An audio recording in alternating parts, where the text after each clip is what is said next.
कृष्णाय वासुदेवाय हरे परमात्मने प्रणतः क्लेशनाशाय गोविंदाय नमो नमः। गोपाल कृष्ण भगवान की जय। गरुड पुराण अध्याय 4 मध्ये आपल्या सर्वांचे स्वागत। मागील भागात म्हणजेच भाग 3 मध्ये आपण पाहिले 13व्या नंतर आत्मा यमलोकात कसा निघून जातो आणि वाटेत त्याला कोणत्या प्रकारच्या यातना आणि वेदना दिल्या जातात। यमलोकाच्या वाटेवर येणाऱ्या 16 शहरांपैकी 8 शहरे मी तुम्हाला सांगितली। आजच्या या व्हिडिओमध्ये मी तुम्हाला उर्वरित 8 शहरे आणि महावैतरणी नदीचे वर्णन करणार आहोत। वैदिक आणि पौराणिक ज्ञान मिळवण्यासाठी व्हिडिओला जास्तीत जास्त शेअर करा आणि चॅनलला सबस्क्राईब करा। त्याचबरोबर गरुड पुराणची प्लेलिस्ट देखील तुम्ही आपल्या लायब्ररीमध्ये सेव्ह करा, जेणेकरून तुम्हाला भविष्यात गरुड पुराण या व्हिडिओच्या विषयावर पाहायला सोपे पडेल। जास्त वेळ न घेता आपण अध्यायाला सुरुवात करूयात। गरुड पुराणानुसार गरुड भगवान विष्णूंना विचारतो की हे भगवन, मृत्यूलोक आणि यमलोक यांच्यामध्ये बसलेल्या वैतरणी नदीचा आत्म्यांशी काय संबंध आहे आणि या नदीत त्यांना कोणती शिक्षा दिली जाते। त्याचबरोबर पापी आत्मा ही वैतरणी नदी कशी पार करतो।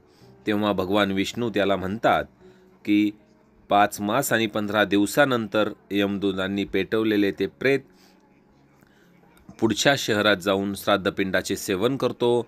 भुकेमुळे वाटेत त्याला पुन्हा पुन्हा वेदना होतात, म्हणून यमदूतांनी त्याला झाडाखाली थांबवले असतानाही तो शोक करतो।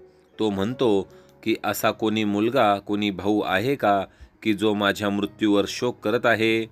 त्याच वेळी हजारो खलाशी तिथे त्याच्यासमोर येतात आणि त्याला म्हणतात की तुम्हाला 100 योजन पू आणि रक्तानी भरलेली, विविध प्रकारचे मासे आणि मगरींनी भरलेली महावैतरणी नदी पार करायची असेल तर आम्ही तुम्हाला आनंदाने नदी पार करून देऊ, परंतु जर तुम्ही मृत्यूलोकात गाय दान केली असेल तरच तुम्ही आमच्यासोबत येऊ शकता। मानवाच्या अंतकाळात वैतरणी गायीचे दान हे हितकारी लागते।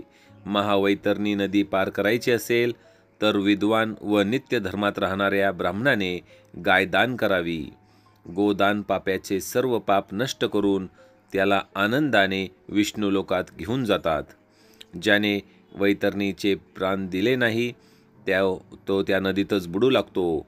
प्रेत जितका पापी असेल तितका त्याला महावैतरणी नदीत जास्त काळ राहावे लागते आणि बुडताना तो स्वतःला दोषी ठरवतो आणि म्हणतो की मी ब्राह्मणाला कधी काही दान दिले नाही, मी अग्नीत यज्ञ केला नाही, देवाचा नाम जप केला नाही, तीर्थक्षेत्रात जाऊन स्नान केले नाही, देवाची पूजा उपासना केली नाही।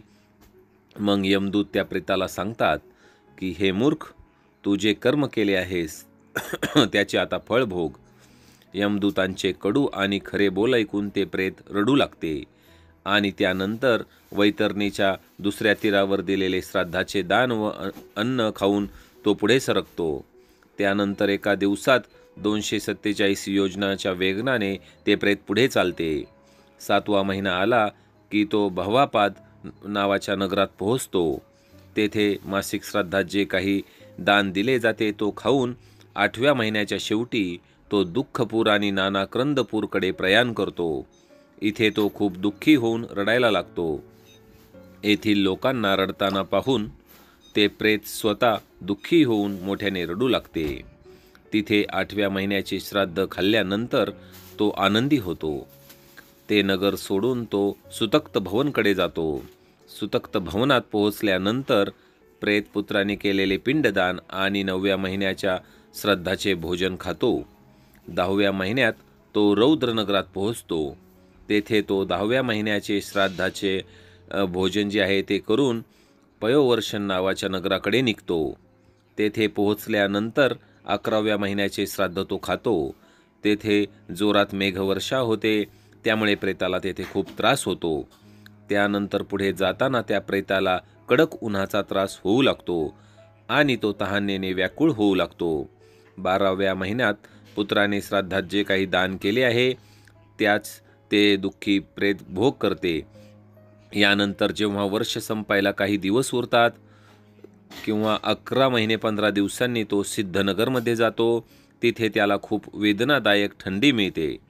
भुकेने व्याकुळ आणि तिथल्या थंडीने व्याकुळ झालेले ते प्रेत 10 दिशांकडे या आशेने पाहू लागते की माझे हे दुःख दूर करणारा माझा कोणी भाऊ, मित्र, मुलगा आहे का?